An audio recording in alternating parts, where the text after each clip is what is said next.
Hello दोस्तों, आज की कहानी अगर अच्छी लगे तो प्लीज मेरी वीडियो को लाइक और चैनल को सब्सक्राइब करें। अरे बहू, तुमसे जरा सी बच्ची भी नहीं संभाली जाती। ये देखो, बेड से नीचे गिर पड़ी। सासू माँ आशा जी सत्संग से वापस आते ही पोती आशु को रोते देखकर अपनी बहू ममता पर गुस्सा करने लगी। माँ को बोलते देख बेटा अमित को भी पत्नी को सुनाने का मौका मिल गया। ममता, तुम्हें पता नहीं पूरे दिन घर में करती क्या हो? एक बच्ची नहीं संभाली जाती तुमसे। एक मेरी माँ को देखो, इतने बड़े परिवार की जिम्मेदारी को संभालते हुए बच्चे पाले हैं। कुछ सीखो माँ से।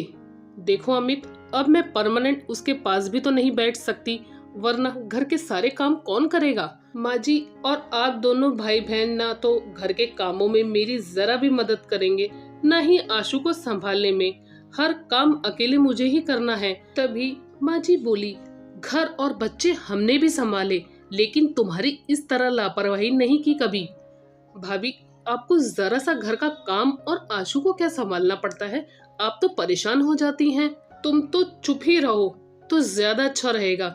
जो बातें तुम आज मुझे सुना रही हो, कल तुम्हें तो शायद मुझसे ज्यादा सुनना पड़े, क्योंकि मैं तो अकेले पूरा घर और बच्चा संभालने का दम रखती हूँ, लेकिन तुम तो अकेले अपने आप को भी नहीं संभाल सकती। छोटी ननद हिमांशी के बोलने पर ममता का सब्र जवाब दे गया और जो सच था वह बोल पड़ी।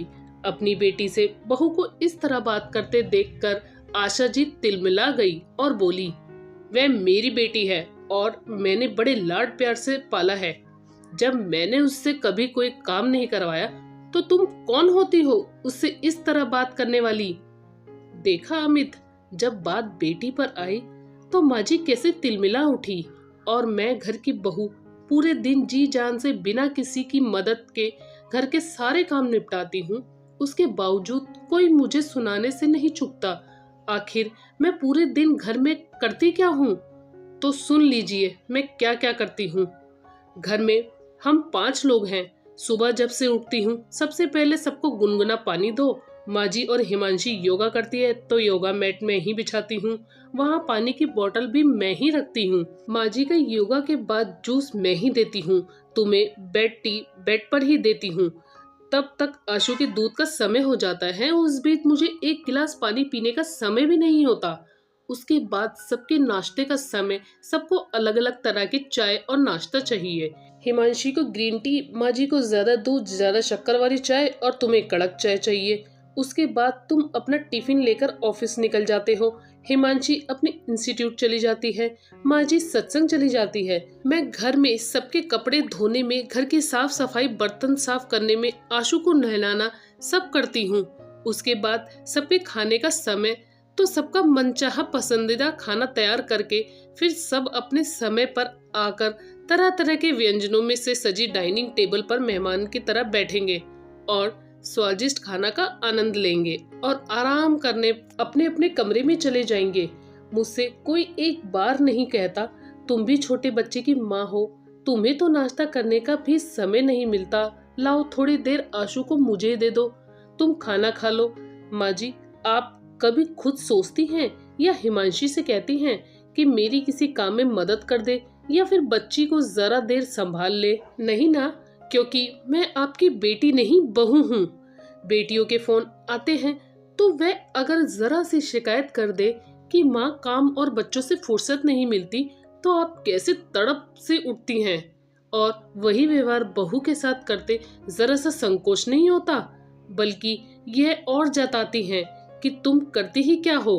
हाँ, आपने बड़े परिवार में रहकर बच्चे पाले होंगे, लेकिन वो आपने अकेले नहीं पाले होंगे। बड़े परिवार होते थे तो बच्चों को संभालने की जिम्मेदारी सिर्फ माँ की ही नहीं होती थी। माँ अगर घर के काम संभालती थी तो बच्चे बाकी बड़े बुजुर्ग संभालते थे। आप क्या कहती हैं? मैंने पूरी जिंदगी अपने बच्चों को पालने पोसने में घर की जिम्मेदारी को निभाते बिता दी। अब मुझसे बच्चे नहीं संभालने जाएंगे?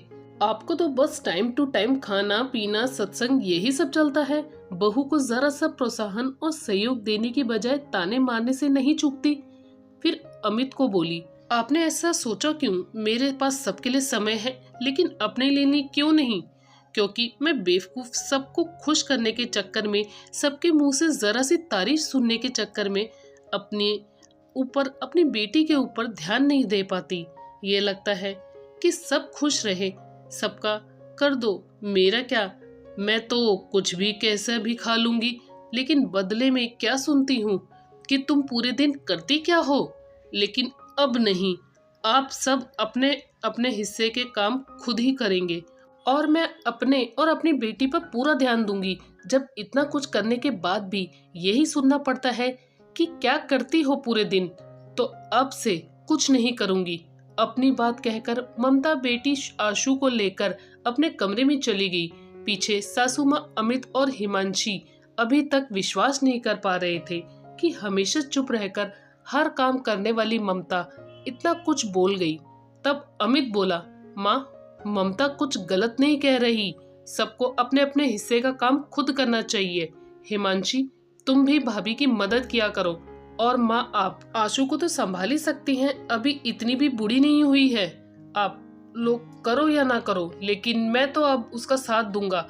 फिर आशा जी बोली, अरे नहीं, हमें भी अपनी गलती समझ आ गई, अब से हम भी उसका ध्यान रखेंगे।